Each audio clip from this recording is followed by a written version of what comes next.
This is Dylan Moore with IRETA TV, and we are back with Glen Morgan from WeTheGoverned at WeTheGoverned.com, and we're continuing our conversation about local activism. Yeah, and I appreciate this is like a topic close to my heart. So the one that I really care about it because I think everything else kind of flows from people's ability to get involved locally in the political process and the policy process. Because if you're able to do that, a lot of these other things that we talk about can start to be fixed or addressed or come together. Well, let's start with how local is local. When you say local, do you mean... For me, I usually define it as anything at the state level and on down. Okay. So everything school board, you know, that's usually viewed as kind of this entry level, the gateway drug to politics, right? is being on the school board, or it could be your city council, your parks department. I've met people that got involved through the fire commission, you know, different ways. So whatever elected bodies you have, there's about 8,300 elected positions in Washington State, from the mosquito control district in Asotin County all the way up to the governor's office. And so anything happening within Washington State, I would consider that a local thing. My opponent is actually pro-mosquito. He's going to put more mosquito. I know. I couldn't even imagine that's an elected position. It is. District, you know, they've got a lot of these things. And so in each of these positions, what I like about local government is their proximity to the voter and the people, and the ability of what they're doing in their job. They're so closely aligned that it's a way for somebody to jump right in and get involved in the political process. The problem that we oftentimes have on the freedom liberty side, or Republican, which only has a home in the Republican Party right now. So most people that are jumping in are going to be affiliated with the Republican Party if they care about liberty and freedom. Because you'll get chased out of the Democratic Party if you try. They'll kill you, right? I mean, the Democrat Party hates freedom and hates liberty. There's no doubt about it. They don't, if they could even define it. I mean, they can't define a woman right now, so I don't think they're going to define. I don't think they're going to define freedom and liberty in a way that people would recognize it. And so the question just comes when people decide, okay, I've got to do something about politics. Usually on our side, that's coming about because you read something on a national news story, right? People want to run for Congress, or they want to run for, they want to be involved at that level. And so that's why you get situations where you'll see 15 candidates that you never saw run anywhere else that decide to jump in and run for Congress all at once, all Republicans, right? So they're all just going to circular firing squad, and most of them will lose. Shoot each other, yeah, because you can't, only one of them at best comes out. Even a top 2 primary in Washington State, you're only going to have one that comes out of it, right? And that's what they do. They do this all the time. They did it in the 10th Congressional District just in 2020, where there's so many Republicans came in and flooded the zone that 2 Democrats made it through the primary, right? So don't do that is what you're saying. Right. Yeah. Well, that's, if you're not going to make a serious bid, just don't do it. Yeah, and a lot of it's ego. You know, people can't control themselves, or they think that I'm in business at this level, and so therefore the equivalent of my position in business and politics is over here, and so they presume that that's just an instant crossover sort of relationship, and it isn't. It can be. You know, you could be at a super, you could be at a super skilled, capable level, and have the ability to take those skills and apply them to politics. It can happen. I've seen it happen, but it isn't typically what happens. And the other thing that people will do easily when they decide I want to get involved in the political process, even at that level, is they'll say, okay, well, the people on the Republican side right now running for Congress are all idiots and clowns, and I'm better than they are, and so they're going to vote for me. People are going to vote for you, and it isn't how it works, right? Politics isn't fair, and it's not designed to be fair. It's designed to be. There's other things you have to do. It's a marketing campaign essentially for yourself, and so just because you're the greatest answer to all the world's problems in that congressional race, and nobody knows you because you have no social network, and you started late, and you can't raise money, don't presume that you're going to suddenly get the votes. And to that, you get. I like looking at the pictures in the primaries and the voters' pamphlets, because you got to look the part, right? And typically, the person who looks the part wins the primary. They can, right? Yeah, they can. I mean, if you're just showing up in your T-shirt and ungroomed, and you don't have an American flag in the back, you don't look like you're running the part. And then the rhino or whatever that you don't like, they got all their stuff together, right? So at least get that. I mean, I'm sidestepping. I just find it funny looking at these pictures. It's like, if you're serious, right, look serious, right? Yeah, and I mean, and act serious, right? Yeah, and be serious, and don't presume that just because you've got this skill or that you're great or your kids know that you're great or whatever this issue. I'm not really trying to think of anybody specifically here. I've only watched this happen several hundred times. So, you know, it's a common. But maybe you. Maybe you'll be different. Wrong. Yeah. And people do, right? Sometimes people win, obviously. But again, for every one person that wins, there's several thousand that don't. And so that's the most likely path. Now, if you want to be successful, and let's just say you do want to run for Congress or you want to run for those higher positions, statistically, you will improve your odds of success if that's your goal. And if you run at a local level and get into those local offices. And there's a very logical reason for this, and that is that the average person is fairly conservative in how they vote. Whether they call themselves progressive or not doesn't really matter. They're actually pretty conservative with how they vote. Resume matters. And they'll say, well, you know what? Gosh, Glen Morgan's been on the school board for, 6 years or whatever. 4 or 5 years. And, you know, I didn't read any scandal. I didn't steal any money. Didn't molest any kids. Didn't cheat on his wife or so he must be okay. You know, the people voted him in a couple times. So he could be county councilman. Sure. So then I'll vote him for him. Yeah. And then they move up the food chain. So there's a large percentage. In fact, the majority of people who will hold these higher offices started out in a lower office. You know, I remember Scott Walker, who was the governor of Wisconsin, started out as a county commissioner, right? And then he moved up to the legislature, et cetera. A lot of the people in Washington State's legislature, in fact, if I remember right, I haven't looked at the math this last time, but you're usually around 40% or 50% of them started out in local government. And there's a couple reasons for that. Number one is you learn a little bit better about how the process works and what's defective or problematic or about it. You're familiar with Robert's Rules of Orders, speaking in public, raising money, how elections work, planning ahead, all this political stuff. Drama. Yeah, dealing with the drama, not saying stupid things. You know, hopefully that gets ironed out in those earlier, at a lower level sort of race. And that sets you up better because now you understand better why it matters to run at this next position. And you've built a foundation that's easier to run on. Not a lot of people are going to jump in immediately and be accepted as, and unfortunately, a lot of really good people jump in that way and they lose. But that's about elections. But that's not always about activism. Activism doesn't mean that you need to run for office. Some people will. I think activism also, the way that I do most of my training is not so much, I do help people run for office sometimes as far as do training classes. I've done many of those. When I used to work at the Freedom Foundation, I would put on these classes on how to run for local office, school board, city council, county commission kind of level races. It was really designed around people new to the process and to make sure they had all the skills and the basic stuff about coming out and giving them better odds of being elected. Several hundred people actually who were elected to office took those classes over those years. So I know that it worked well. But when I talk about activism, a lot of times it's not all about elections. Some of it's about exposing the truth or being engaged and being involved in the process. And when I say the process, it's not always, like I said, not elections.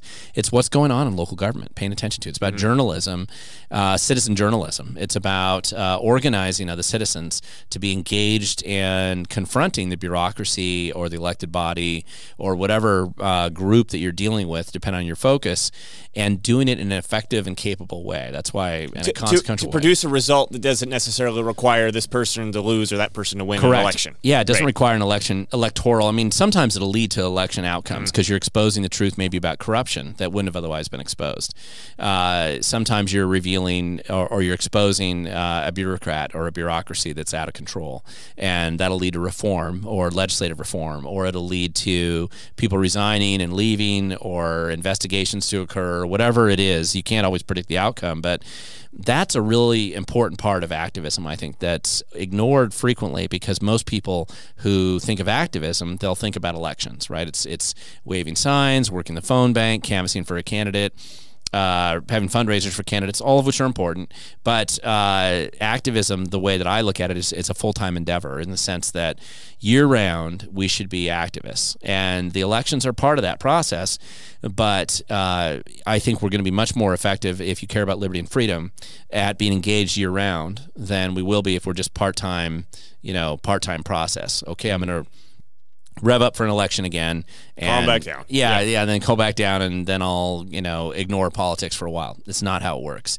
The left learned this long ago. They know this. You'll notice that they don't just go away after an election happens. whether they get their people in there or not, they stay engaged. And even if they're being paid to stay engaged, a lot of them are, or they're finding government jobs that allow them to kind of spend their time being engaged. That's the process that they engage in, and that they go through. And it's not for no reason. It makes sense because this is a big struggle between this liberty and freedom side of how you view the world and those who believe government's the solution to everything. And it's easy to understand why they believe, those who believe government's the solution, they're going to be full-time engaged all the time and finding ways to grift off of that process. Those of us who are in liberty and freedom, we don't want government to control us. I don't want to be involved with the government. They're bad. They're ugly. Right. They're nasty. Like, Right. I don't want anything to touch them. I'm a business guy. I'm honest. Right, right. And the truth is you have no choice. It doesn't matter whether you want to be engaged or not. It's going to be engaged in you. And it's going to be taking away your freedom. It'll be destroying your kids' education. It'll be trashing your roads. It'll be taking your tax dollars. Yeah. And it'll be ensuring you can't run a business if you don't engage and be involved. And I don't think we've even begun to tap like a small percentage of the potential that we can have as activists in that area. Well, and I wanted to give an example because you said, okay, for the non-election stuff, we were talking about this before we hit the record button. You recently did a show or a series of shows on what's going on right outside the Department of Ecology, right, in Olympia, where you know there's this green belt, which is actually what's the word I want, where it leads into the water.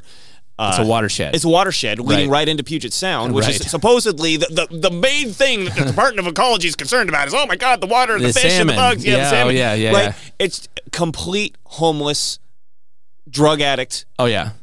Chemical dump. Yeah, meth labs, chop shops where they're dumping battery acid and oil. Sulfuric acid. And the people working at the Department of Ecology just driving right by it every day. Every day. And it was an unlicensed landfill into a salmon stream, you know? I mean, it was so ridiculous, and it was so absurd that when the head of the Department of Ecology did her Earth Day video last year, she had to reorient the camera to miss it, so you wouldn't see the landfill behind her piling up in the woods. I mean, every employee who worked at that Department of Ecology could look out the window. They couldn't leave. They couldn't leave their offices without seeing this, and literally not a single employee who worked there, not one who worked there, or the EPA, which also has an office there, or in the Conservation District, which also has their offices, state offices, headquarters there, or the U.S. Fish and Wildlife, which is in the building behind them. None of them cared. None of them even took 1 second to stop and pick up one piece of garbage. None of them cared enough. I mean, these are the people who supposedly care about the environment. Their job is literally to fix. Yeah. I mean, there's no greater group of hypocrites than the people who work in these buildings. I mean, these guys don't care about the environment, not even a teeny bit. The only thing they care about is if they can use that as an excuse to increase their budget or to go after political enemies. That's all they care about. And if you don't even have to believe me, just listen to them. Go to their offices. It's in Lacey. Go to their headquarters and look in their lobby, and they have a huge lobby there, and they have some displays of like history of the agency and all that. The only chart that they had in their lobby, and I'm assuming it's still true, I haven't been there in about a year, so I'm assuming it's still true.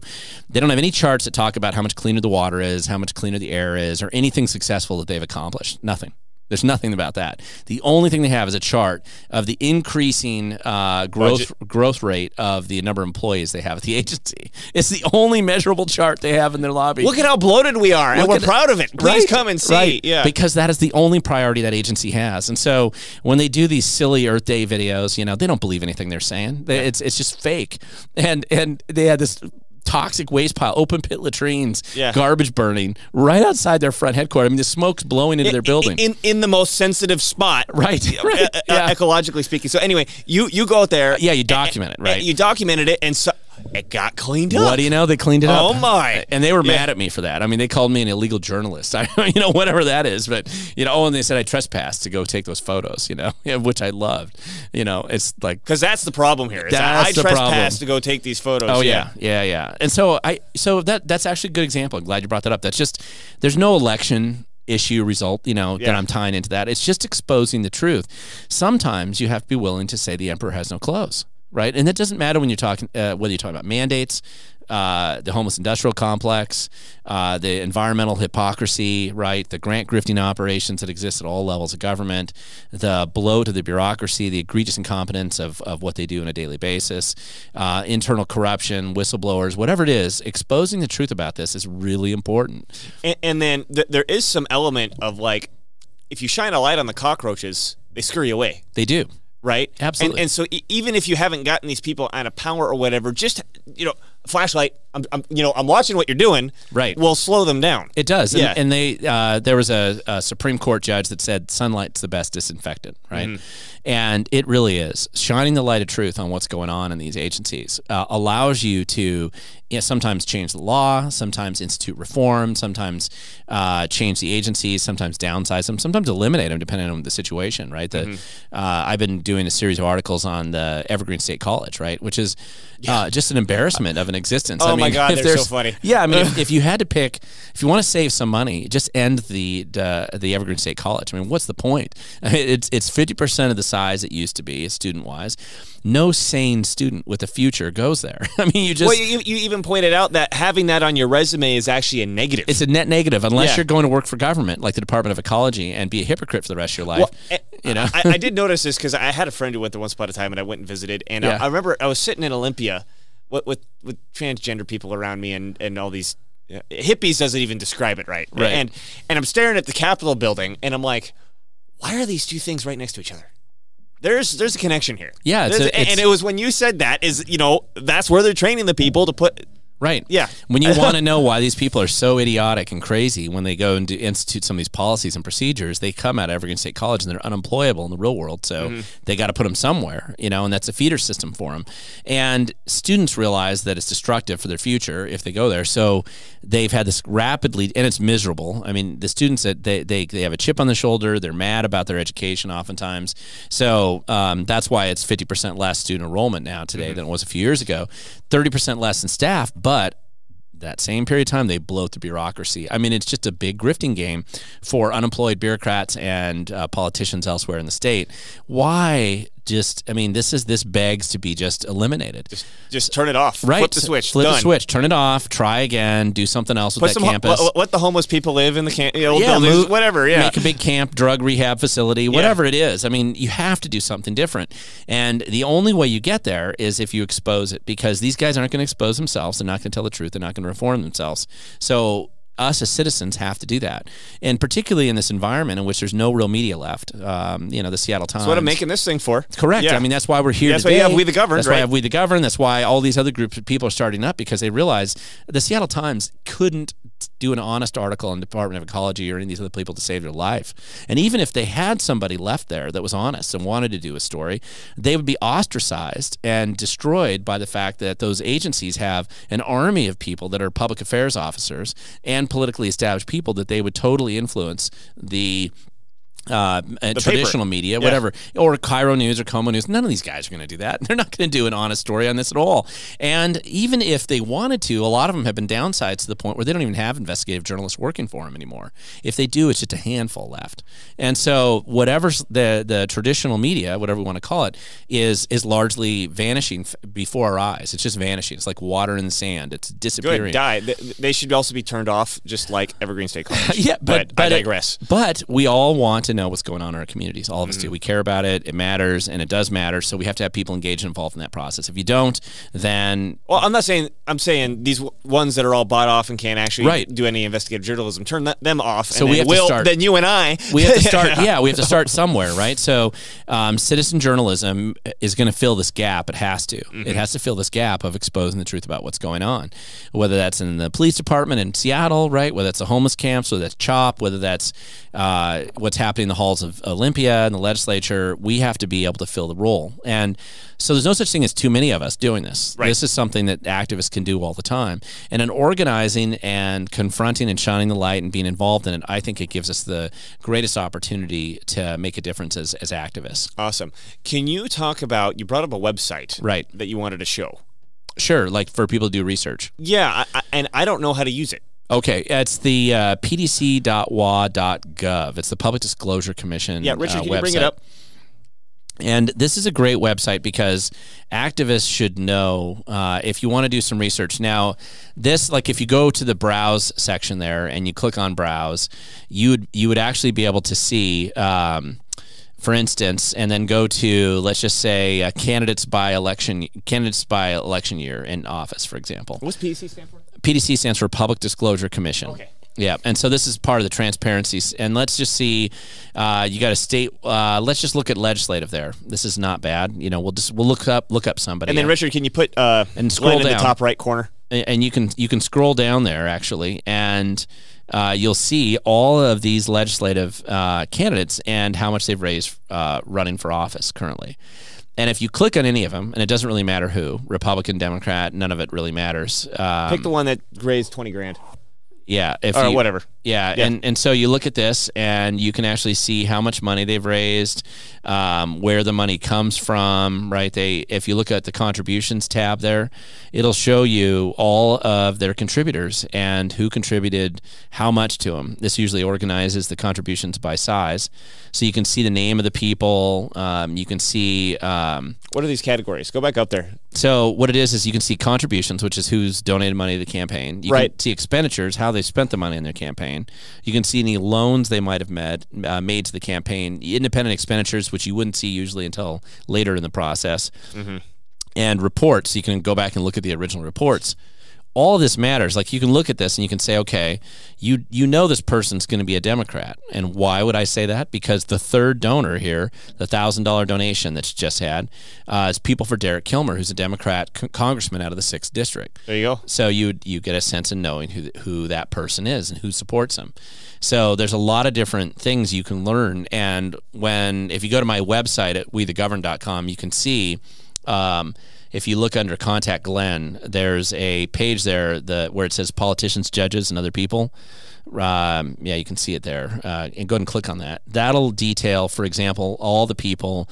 There's hundreds of them now that I've caught breaking the law. Like, if you just scroll down fast through that, these are all the people that I've gotten fined and got in trouble, and I provide all the source documents and links to them of people who broke the law. And how did I find this? Using that website. Yeah, going to the website. And you're not doing deep dive research. You're just kind of looking and going, well, this person did this, and that's illegal. Yeah. I mean, sometimes I did, but a lot of these are not. These are all straight up WA. Dan Satterberg, right, the King County prosecutor, got him, he had to forfeit some money. The Clark County Democrats, 38th Democrats, Senator Mona Doss, $500 fine from the State Ethics Board.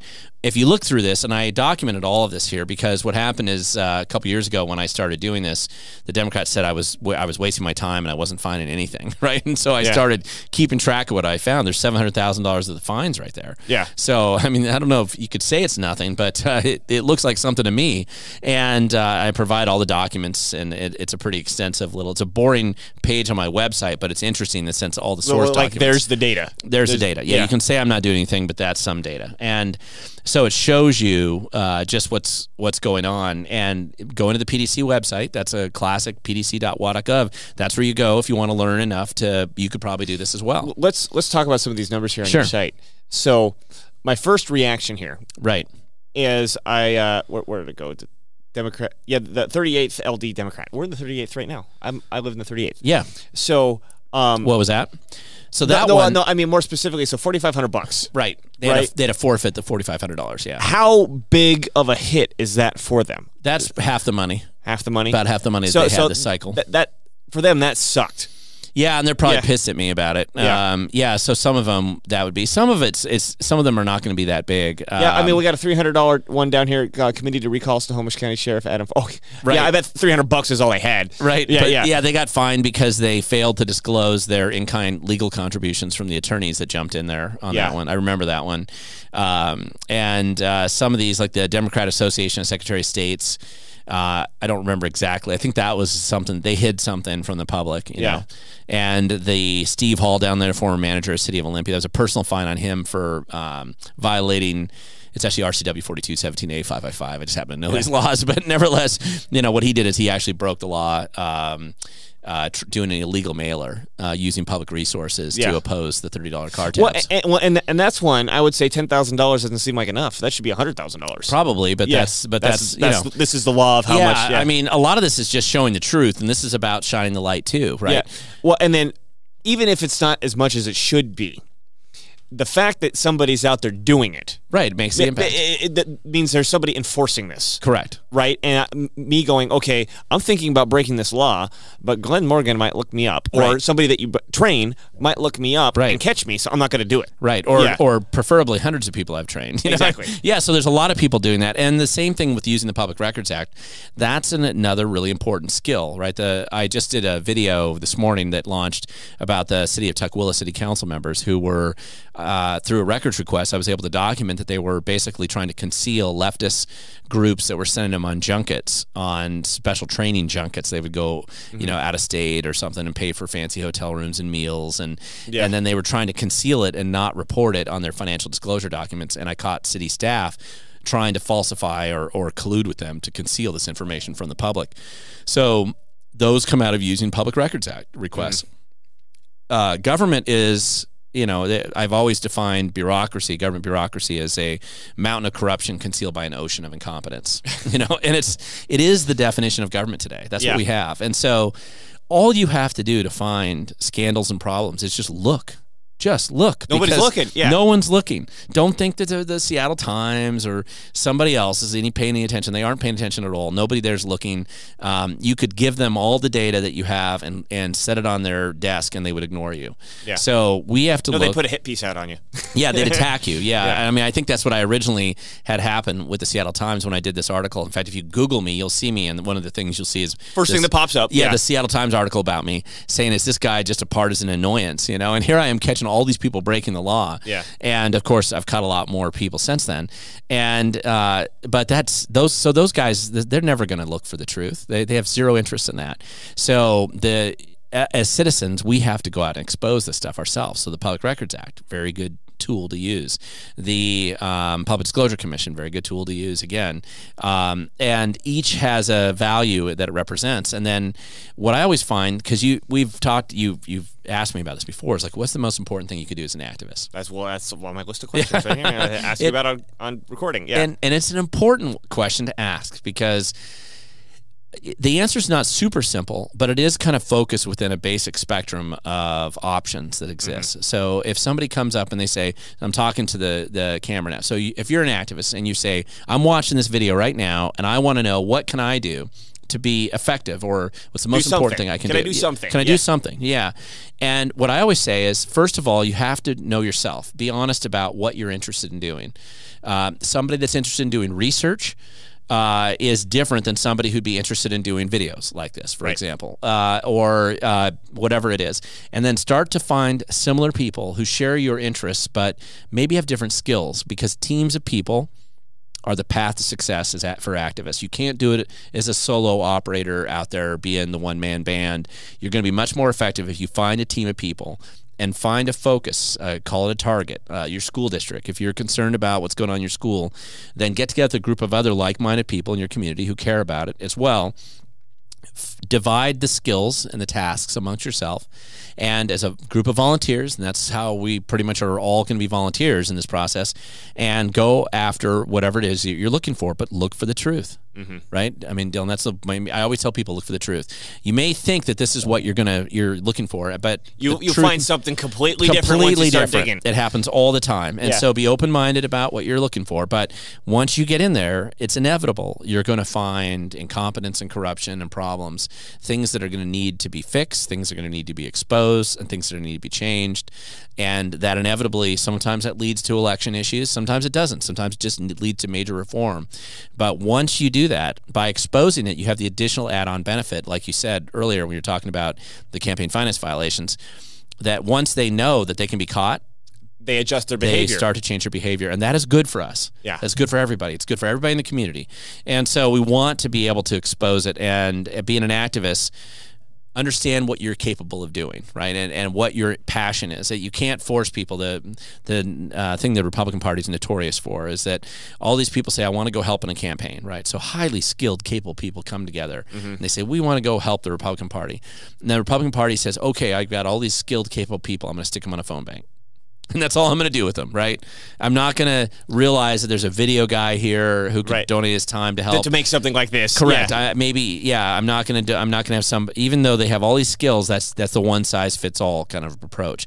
And so activism, especially citizen activism, needs to be more entrepreneurial and aware of what our skill sets and time are. Be realistic about it, and then work with other people who are like minded.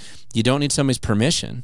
You just need to get organized and start focusing. And that's what I do with my Consequential Training Act classes that I put on for people, is to help them find their passion and what they're interested in, and then help them get in just enough tools to get started down that road. What did you call it? Consequential activism. Okay. Yeah, and that's just it's term that you like. I use it because it's not about just being active, but it's hopefully being active in a way that's consequential.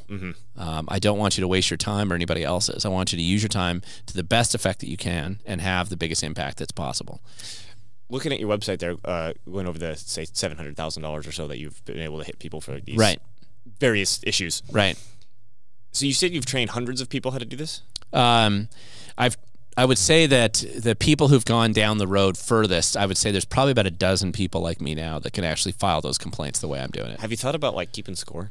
As far as like what? Well, like, all right, you guys, we're gonna have a competition. Oh, I know. And then on your website, you could. I mean, you don't even have to give the names. Like, here's person 1 or person 7 is leading. Well, you can see because it's a public record when you file a complaint. Well, right? and the reason I bring it up is it sounds fun. Yeah. But I mean, I think it's even that much more potent if it's not $700,000. It's just my team combined is at $5 million. Right. Right, and that's and I think that's true. I mean, there's some. If I went back and I looked through, the one thing is I am the state leader right now in complaints, so I filed like 650 complaints, and so it's not fair to compare that necessarily to what other people would be able to do now. And the law changed a little bit, so they made it a little bit less likely for you to get fines today than it used to be. Well, and then I think there is an important reason for this, because when you I think it's important to see, like what we just saw there, of this is the number that I've accomplished, right? Now that I've gone to WeTheGoverned website, I didn't know who you were. I found this out. I'm like, oh my God, somebody's doing something. Right. I didn't know that if you didn't put that number on there. Sure. Right. Yeah, you wouldn't know. Yeah, and that gives me hope to say, oh my God, someone could put their mind to this and actually achieve it. Right. And if you're able to show, look, here's someone I trained, and they're up to 200 grand, or like they're at 100 grand themselves, or whatever. Right. I think there's a lot of power in just saying, like, here's the running number, and it's adding up. Right. Yeah. I agree, and I think that, and people are going to have different metrics, right? They're going to use, and I'm all about entrepreneurialism. Yeah. You know, just try to be an entrepreneur in how you approach activism, even though you're not getting paid, and it's mostly volunteer, it's labor love, and it's a crusade, and you care about freedom and liberty, and that's why you're doing it. Be entrepreneurial and what you do and how you approach it, and the problems you're trying to solve, and just start locally. Like, if you don't know anywhere else to go to your county commission or easiest your city thing you council. can find. Yeah, just close to you. Something's easy to go to the meetings. If you don't even know what to do, then go to their public meetings and just watch. I mean, they can't help themselves. Yeah, they cannot help themselves. They can't help but screw stuff up or steal something, or you're going to see ridiculous behavior every time. You can't help it. And go to 3 meetings, and I promise at the end of those 3 meetings, you'll have uncovered or found something that's really, maybe that's that thread that you have to start unraveling to see where it goes. Maybe there's records requests, maybe there's more research. There's citizens around the state that are starting to do this more and more, and you can see how effective they are at exposing problems. There's a guy named John Pettit in Thurston County that's been doing a phenomenal job exposing all the violations and staff out of control and violating the law and breaking the law, and it's really just been his knowledge over time, over years, and he's changing. He's making them change policies. He's making them. I know people are leaving. And then that's the big thing, right? Like, I just started pulling this little thread, and now suddenly I'm getting policies changed. Right. Yeah. More no election. No big dollar volume. No big lawsuit. You just simply go in and start exposing, and it leads to reform of various kinds. So nobody does it in a way that, I mean, most likely you're not changing the whole world, right? With that, but imagine these are those little brush fires of freedom, right? Just little things that you do here and there, and it starts to cumulatively add up. Yeah. Well, and that's how we got in this position in the first place. It we wasn't it. like a switch happened one day, and then we ended up here. We're like, oh my God, how does the situation get so bad? Right. Little brush fires happened. Right, for decades. Yeah, for the left has decided, we're gonna just take away your freedoms, right, little piece at a time, and we're gonna grant grift, and we're gonna take your cash, and we're gonna take your future, and destroy your kids' education, and we're gonna do all this. They didn't just decide that all at once. It's been piecemeal approach. Well, maybe they decided it all at once, but they said, okay, well, let's make sure we do it slowly, so nobody really feels the pain. Yeah. And so anyway, so that's start local, pick your passion, make your team, and the rest tends to fall in place. And if you need more help than that, I do go out and do training sessions. I was going to say, what if I want some training from Glen Morgan? Yeah, go to WeTheGoverned.com and contact me, and send me a message. And if you can get a good enough group together, and when I say good enough, I just try to do, when I'm doing these training sessions, I'm getting filled up a lot, so I need enough people there, so it's worth it for me to go out and do it, because it'll be. What's your minimum threshold? I try to do about 40 people or more, and the reason for that is just that it's interactive. I'm very interactive when I do these, so I want people to engage and ask questions and feel like their questions are being answered. I try not to do groups bigger than 200, because once you get bigger than that, it's hard to stay engaged. It's hard to engage, yeah. It is, yeah. So it's in that range is pretty good. I've done smaller groups than that at times, if people are really focused in an area, but it's just about, I'm here to help you, and you charge for that? I don't charge for that, but I'll collect donations. Maybe you should. I know, but sometimes we do a little bit of, like, if we have to rent a room or $10 or something, food, or something like that. But I mean, this is my passion. This is my crusade. It's not about me. It's about you. It's about getting you involved and more engaged in the political process and the policy issues in your local government. Because if you care about freedom and liberty, I want you engaged and involved. The more of you that are out there, the easier my job becomes, the easier our path becomes to restoring freedom and liberty in our state. So awesome. That's my approach. Awesome. Did you have anything else you want to add on? No, just, I mean, as always, I should, because I always forget this, but, go to my website, WeTheGoverned.com, subscribe to the email newsletter. You'll be on my list then, and that's easy to kind of track what I'm doing on the website. You go to my YouTube channel, as long as I still have it.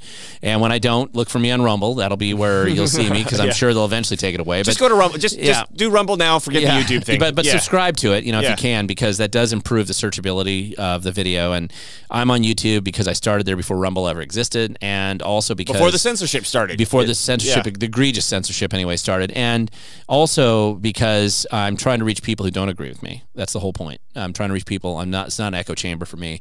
And we need to expand and grow our movement, not shrink it, not purify it necessarily, but just grow it so that we can, spread liberty and freedom further and further out there. So absolutely. Anyway, that's it. Absolutely. Well, thanks, Glen. Dylan, thank you for having me here. I really appreciate you coming here. Yeah, you bet. And so been Glen Morgan, WeTheGoverned.com, and this has been Dylan Moore with IRETA TV, which you can find at IRETA.tv, and we have been banned off of YouTube.